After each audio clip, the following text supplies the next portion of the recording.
Hi, Kodiak here, and today I'm doing a part two to the hunting grounds video that I did previously.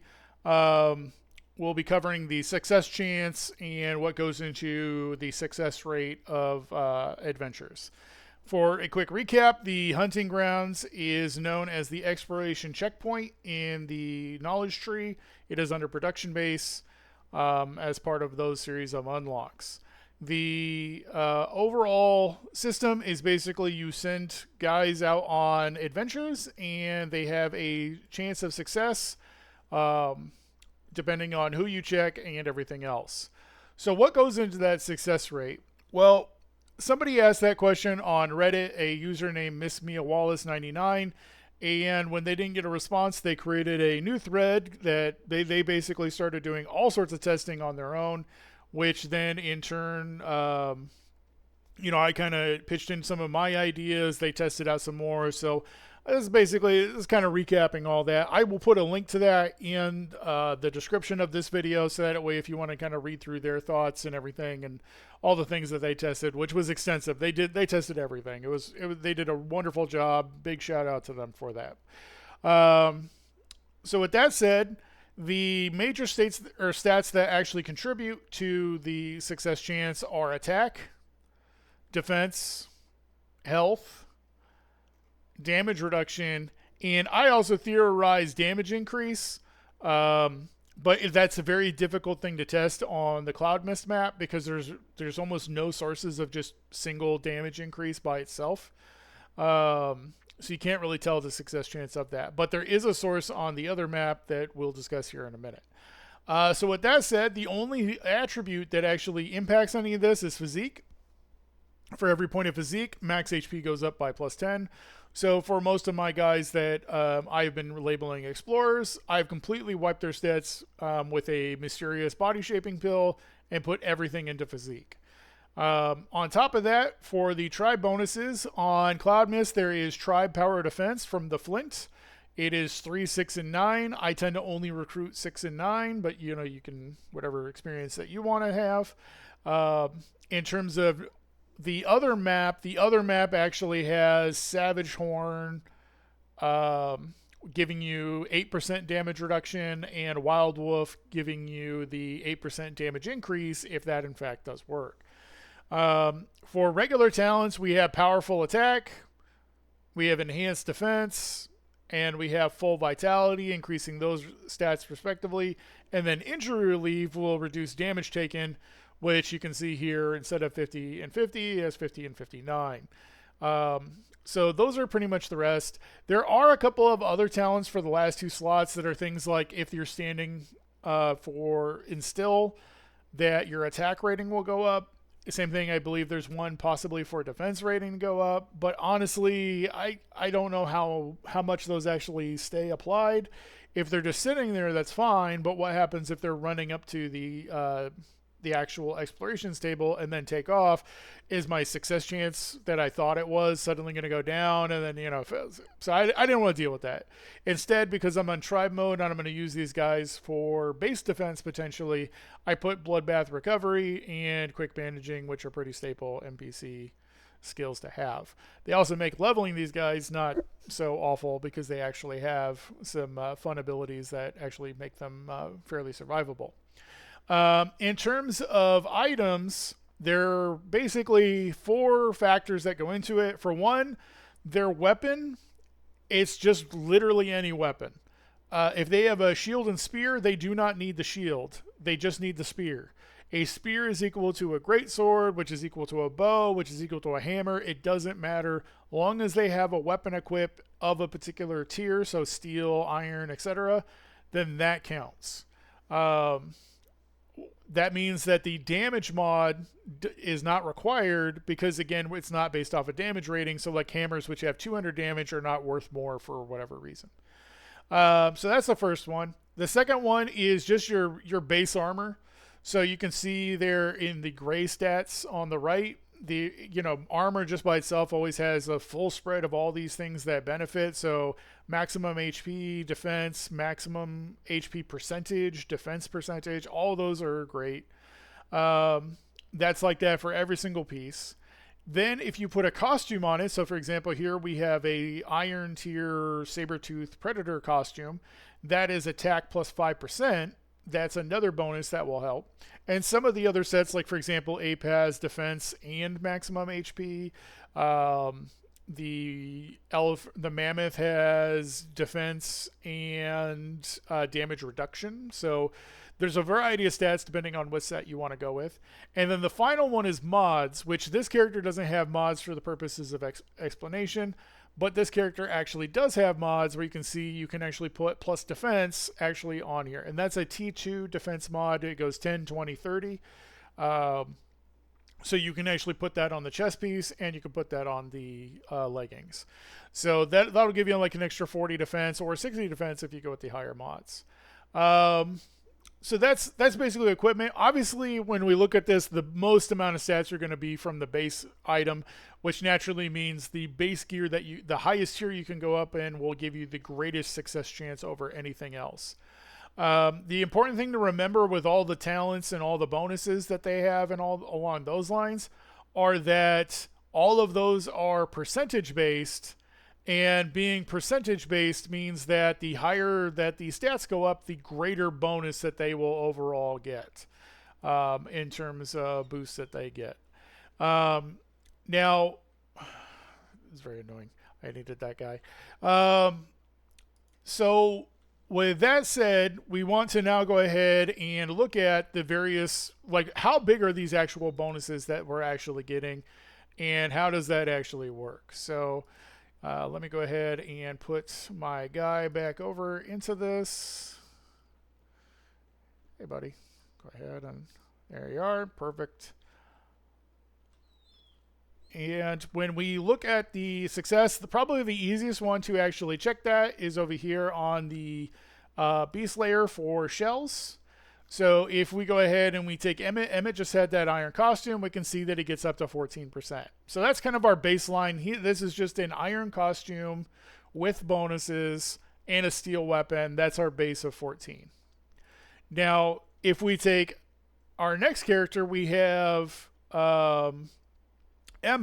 Emma has the same iron armor, but she had those defense mods. We can see it goes up to 17%. So for her, adding 40 additional defense plus all her scalars got us about 3% additional success. Not a huge success rate, but you know that it kind of adds up. So now we get to the next one, which is steel. So this is Evelyn. Evelyn just has regular steel armor with regular steel weapons with no defensive mods on it whatsoever. So at 23. Now for comparison, what we're going to do is we're going to compare a character that this is Grizz. Grizz is my body that I piloted for most of my playthrough. He has no attack or defense or any of those types of scalings. He is just a normal guy in steel with steel weapons. So if we go ahead and we put him in there, we see that he has 16%.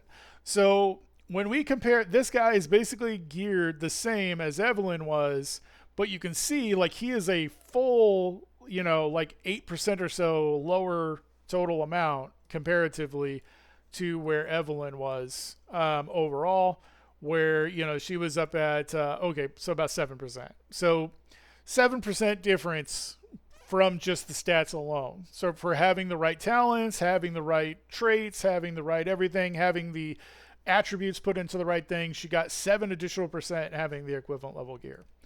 But this starts to really kind of take off again as we keep scaling. So for example, if we take now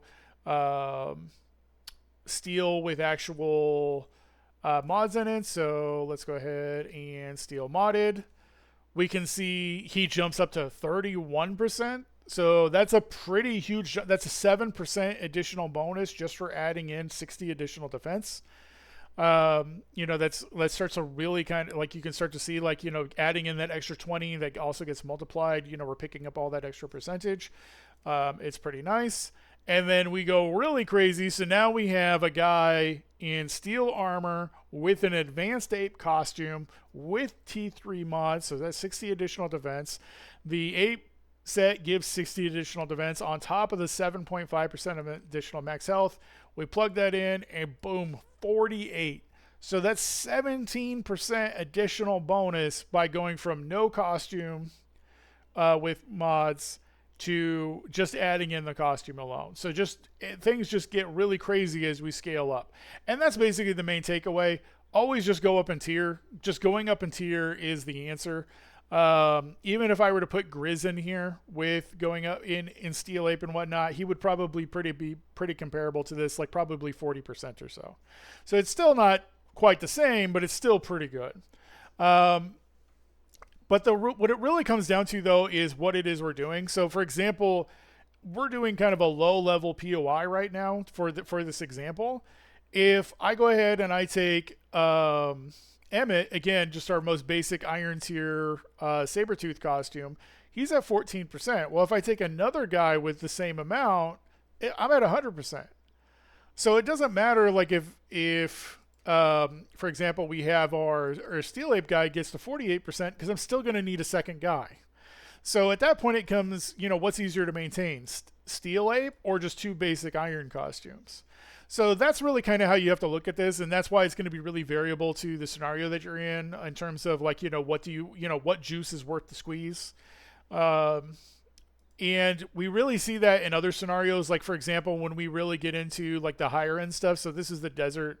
The desert will have around level 40 to 50-ish content, right? So like here in the ancient ruins, this is around like 45 to 50.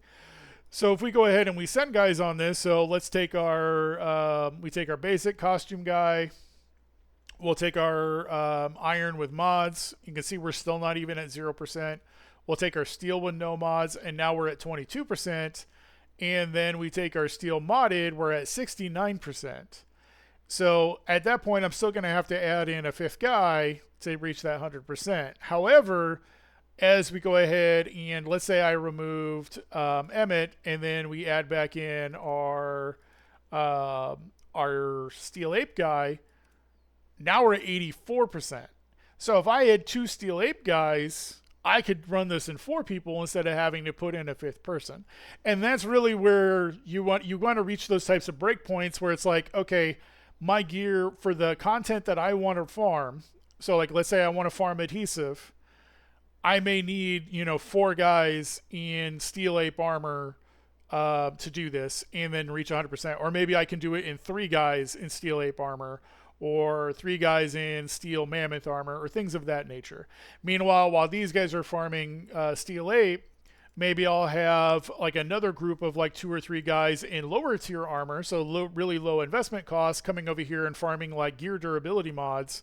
So that way the guys in the Steel Ape can have the really nice gear durability mods, so their gear lasts a lot longer. So the investment kind of works out really well because I'm using guys in low investment armor to farm out the mods to protect the armor for the high investment farmers that are going in for like endgame dungeons for like amber or mysterious crystal or mysterious fiber, things of that nature.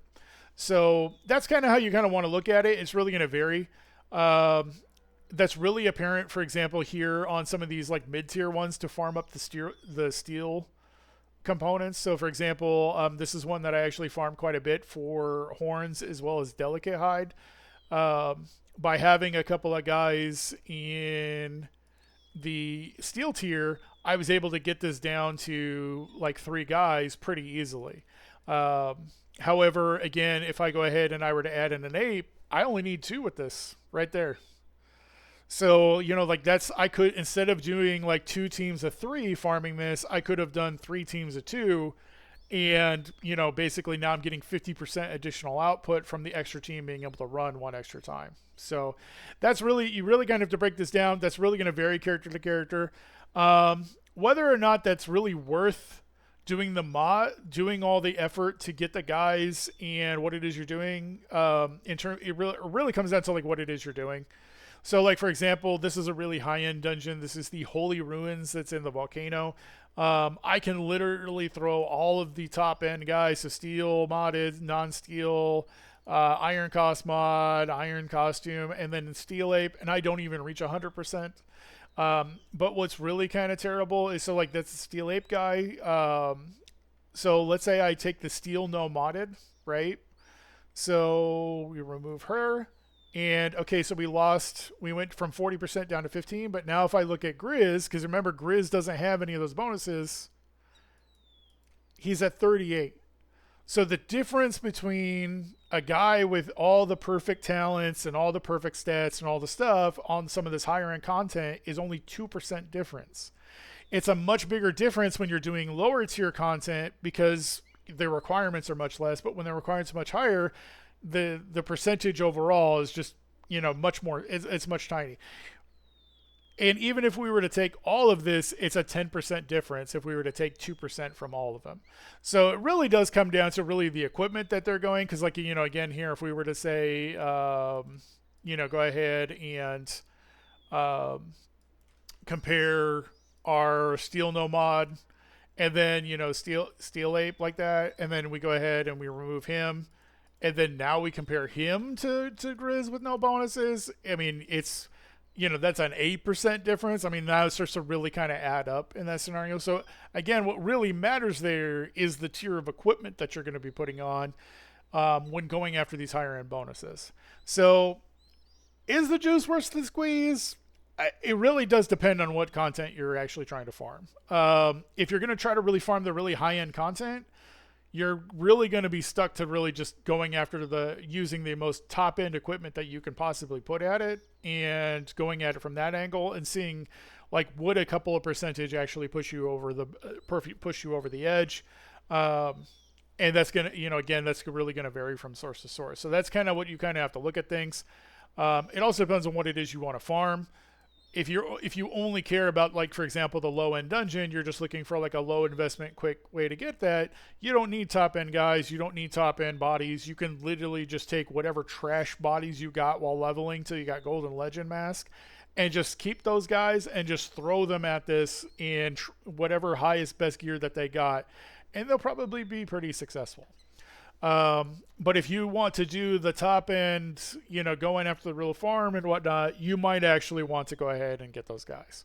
So that's really how it kind of breaks down. I will say that overall, I have enjoyed going after the extra bodies. It's like another additional thing to go after while looking for bodies that I want for my own purposes. So I have quite enjoyed it. And I think in tribe mode especially, it makes a lot of sense. Because in tribe mode, your tribe cap actually goes up pretty high. I have 65 total guys that I can recruit. Just as a heads up, I flipped this. So my personal amount was 50 and my tribe cap was 100, but I flipped that over to 100 for my personal cap and then 65 for the tribe. So that way you get the tribe bonuses of recruit additional guys. So that's it's a tribe mode specific thing. If you're playing survival mode, don't really worry about any of this.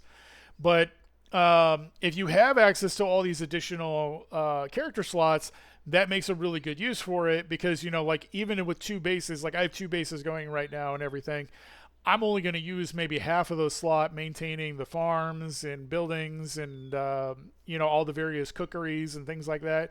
I'm only going to really use half my cap, which gives me like an extra, 20 to 30 guys of slots, of which I have 3 companions, my own bodies. So like, that's maybe 5. So it's like I have 15 to 25 additional slots that what am I going to do with it? Well, perfect. Well, I'm going to go get guys that I call explorers, get guys who I'm going to put on adventures, and I'm going to have them run the content that I don't really want to go farm. So that way, if I need Jade to make Chalcedony, so that way I can keep making steel gear, I don't have to go do that. I can just send my guys to go do that, and I don't have to go back into that horrible poison dungeon ever again. So that's quite nice. I will say it does take quite a bit of time to get to this point with this setup. Most of my custom bodies and all that really didn't come online to the point where I was in steel. So that is quite the guy investment at that point. And I think that's where I really come back to that advice of like, if you have bodies that you originally had, don't worry about that stuff. Get them running out, get them running adventures. You can put them on really basic activities that are on both of the maps. Like, for example, you can put them here for alligator carcass chunks and alligator skins. So that way you can maintain your bronze on the training tables. Same thing here for the elite alligator carcass chunks. It's miserable having to like go half swim, half go around. if you're on a boat on the other map, you're kind of like trying to fly around. You got to stop, go down, kill, get back up.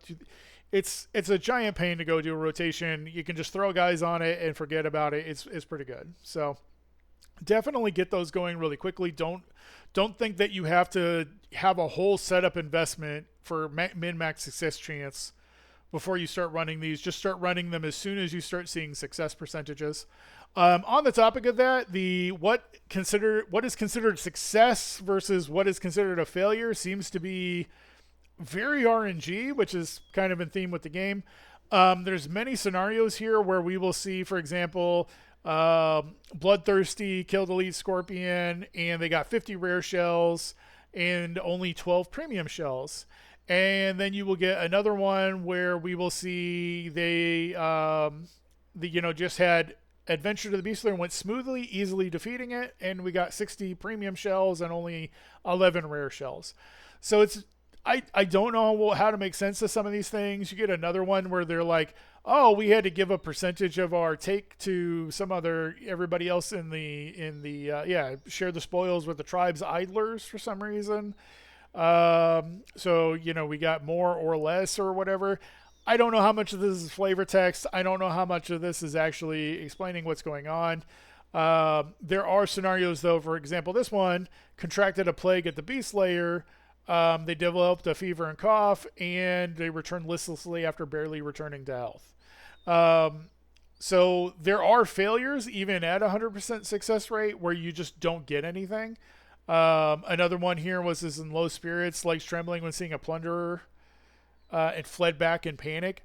So I don't really know what that means, or what the success chance in terms of like the effects of like how much items they get versus how much items they return, or what configuration that is. It could just all be RNG, and again, like I said, this is just some sort of like whatever random text response to explain what happened or otherwise. So just be aware they will still fail even at 100%. So that's pretty much it. I think that about covers the entire success rate. I do want to do one last video kind of covering the maintenance of maintaining all this and getting it going. It's quite extensive and definitely requires quite a different setup than I originally had on my survival run on the other server. So I'll probably do a follow-up video kind of covering that, and that'll probably be my last video on the topic for now. So hopefully this helps, and you guys can understand and make your own decisions on what it is that you can do that will work best for you. Thanks.